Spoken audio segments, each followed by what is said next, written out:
Haayimin baay'ee gaddaa, baay'ee boo'aa. Ani jireenya akkanaa yeroo kanatti nan dabarsa jedhee yaadeen beeku. Garuu immoo kan Waaqayyo jaalatee dabarsaa hin jira. Kanaafuu amma sa'aatii kanatti kana filadhu mana kanaa bahuu fi mana kanaa bahuu qofa. Sababbiin mana kanaa bahuu murteesseef immoo nageenya kootiif fayyaa kootis waan na barbaachisuufi.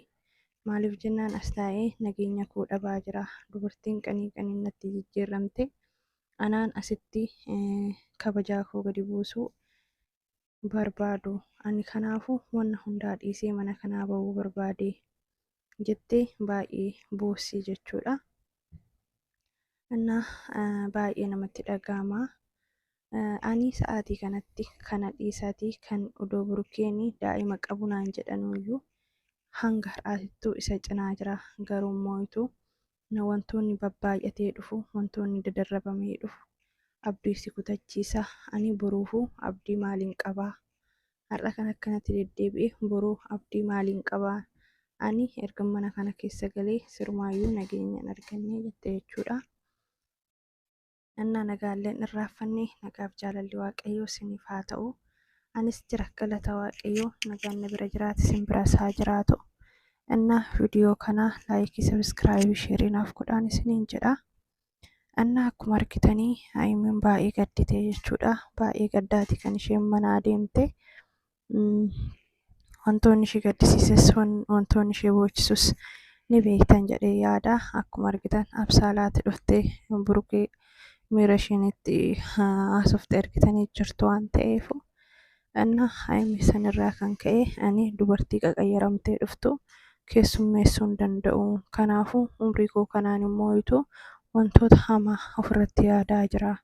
Kanaafuu immoo amma nageenya kootiif fayyaa kootiif mana kanaa fi mana kanaa bahuu bichaa furmaanni koo jedhee kana yaade kana murteesseera.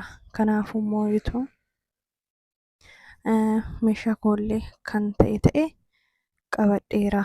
Garuu immoo wantoonni mana kana keessatti bitamaa ture waan qallaalee miti. Yeroo takkaan immoo kaasuun namatti hin mijatu. Kanaafuu awwaata keessa dhufeen fudhadha. Ammaaf garuu kana qofa kanan fudhachuu barbaade jettee uffata shaanxaa lamaa suuraa haadhaa fi abbaa akkas suuraa minaamin girgiddaarra buufatte jechuudha. Dhugaa dubbachuuf gisee suuraa haadhaa minaamin gadi buufattu baay'ee tokko natti dhaga'ame jechuudha. Dhugaa rabbii maaliif jennaan erga nani mana kana keessa hin jiraanne suuraan haadha kootiif abbaa kootii maal as keessaa godhaadha natti fakkaata. Baay'ee garaa nama nyaatti. Hundumaafuyyuu wantoonni ishee irra gahaa jiru baay'ee nama azzasiisa jechuudha. Maaliif jennaan kaleessa iyyoon daa'ima burukii jettee daa'ima qabdee ulfa baattee dhufte jechuudha. Isallee osoo aartu bakka waan dhumarra ni beekama jetteeti kan isheen burukee cinaa taatee jirtu jechuudha. Haa ta'uyyuu malee amma immoo burukeen viidiyoo tana duratti Absaalaata wajjin hojjete akka Haayimin gara isaa deebituuf kan inni hojjete. Garuu immoo Absaalaat miirri biraa itti dhagahame kan isheen gara burukee dhufte jechuudha. Haayimin ani duraayyuu beekeera. Ani dubartootarraa gadabi godhi yookaan immoo maal jedhama bakka sina siraata hanga deemamuu qabu deemamaa. Hanga itti dhiyaachuu qaban itti dhiyaatu. Garuu immoo akka malee yoo akkas ta'anii akkamittiin dubartiidha akkamittiin itti dhagahamuu baachuu danda'a. Ani immoo fayyaalummaa kee xiqqeessii fayyaalummaa hin guddisiisin jedhee yeroo baay'ee sitti hime. Kanaafuu immoo ati sababii na dhagahuu diddeefi yeroo tokko namoonni baay'een haati koo akkas naan jette osoo akkas naan jettu osoo na dhoowwitu akkana ta'eetiin baheetanan akka inni na qunname kan jedha suni dhugaadha. Garuu immoo haadha qofa kan jedhamu bichaan sobaadha. Maaliif jennaan dubartiin kamuu ka jettu sirrii ta'ee mul'ata yeroo baay'ee. Bakka wantoonni dubartiin dubbattu wantoonni dubartiin waa yaaddee waa xiinxalteeti kan isheen dubbattu. Ani wantan kalee yaade wantiin kaleessa natti dhagahame kaleessa hubadheerra har'a kunoo bahee dubbatameera. Warroonni haadholiin akkana jedhanii dubbatan sirrii osoo ta'u garuu moo'itu haadholii bichaa ta'uu qofa osoo hin taane wan namni waa dubbatu namni beekee waa dubbatu beekumsa akkasumas moo'itu umrii hin barbaadu bakka nama galeef gala jette jechuudha.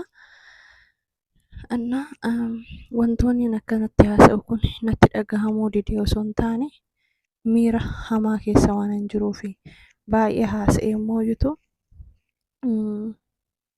bakka madaakoo yookaan ofitti kaasuu hin barbaadu. Wantoota baay'ee dabarseera umrii koo olittiin dabarse.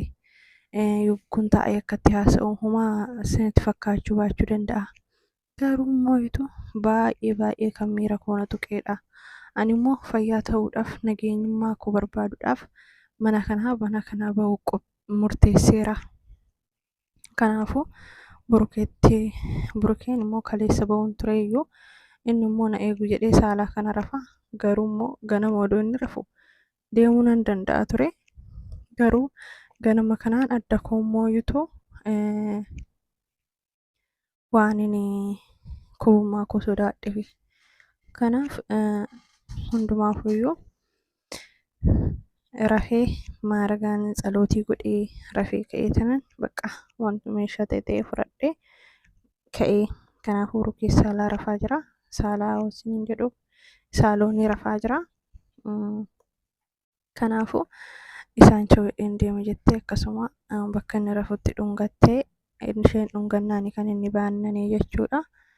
Baannannaani maali jennaan deemuufanii nagaggeessii nagaatti naan jedhee jennaani eessa deemta haayimii asilaan isin azaazanu isheen isin azaazanu ittiin isheen illee ati dubartiin kamuu dhufte maaliif bootaa bantaa fi dubartiin oo dhuftu maaliif bootaa bantaa fi anaaf ati dubartiin oo dhufte wal loluu qabnaayi ani anarraa miti kun kan uumame isheerrahi osoo jaalalli ana gara kootiin isheerra na qabate yaa ta'u isheerra jaalalli isheerraa dhufe ani hoo akkam gochuun qaba miirri kun maatitti dhagahame jechuun qaba akkamuun godhamee jedheeni